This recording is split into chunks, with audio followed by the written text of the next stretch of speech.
Let's move on to International Women's Day, the day that men with girlfriends wake up, see the words International Women's Day trending on Facebook and suddenly wonder, shit, do I have to do something right now?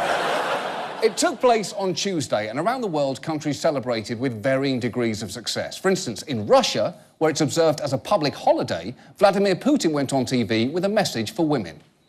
Дорогие женщины, Dear women, I wholeheartedly congratulate you on International Women's Day. все успевать. You have time for everything, manage a great load of issues, and stay gentle, bright, and charming.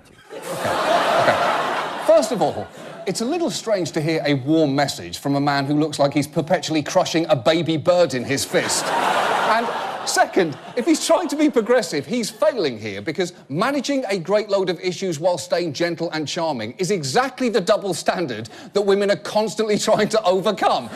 Yes, women, it is great to see you so confident, capable and career-focused, and sometimes you're not even a shrill bitch about it. It's very nice.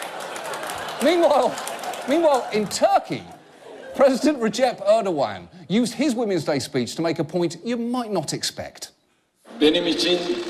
I know there will be some who will be annoyed, but for me, a woman is above all a mother. In my opinion, the greatest wrong that you can do to a woman is to restrict her to live a life where she is the victim of her economic independence. Okay. First, a woman is above all a mother. It's not even appropriate to say on Mother's Day.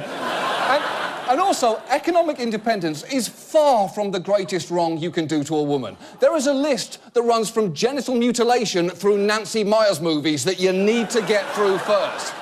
Now, as for China, a shopping mall there offered discounts in honour of Women's Day, but only to good-looking women after their facial appearances were scored by a face scanner. And I'll say this. It's not often you hear a news story that appears to have taken place simultaneously in the distant future and the distant past. But it is amazing that somewhere in China, a TJ Maxx manager will have uttered the phrase, "Sorry, the robot doesn't want to fuck you. Those capri pants are full price."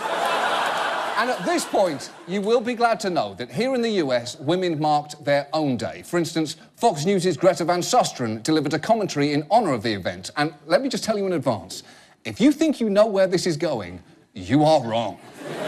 The Taliban won't let women listen to music, go to school, or leave the house without being covered head to toe in a burqa. Women around the world living under Sharia law endure the unthinkable simply for being women. Which brings me to this.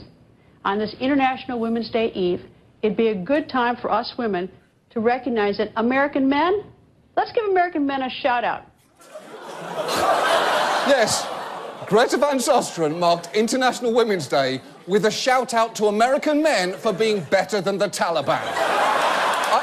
I didn't even know this was possible, but I'm pretty sure she just leaned out. And she wasn't even done. Things aren't perfect. For instance, we still don't have equal pay for equal work, but American men are by far, by far, the best men on the planet. And we American women, we may not say it, but we know that. And American men deserve to hear that from us. You know, there may be no more fitting tribute to the state of women internationally than someone giving men credit for doing basically nothing.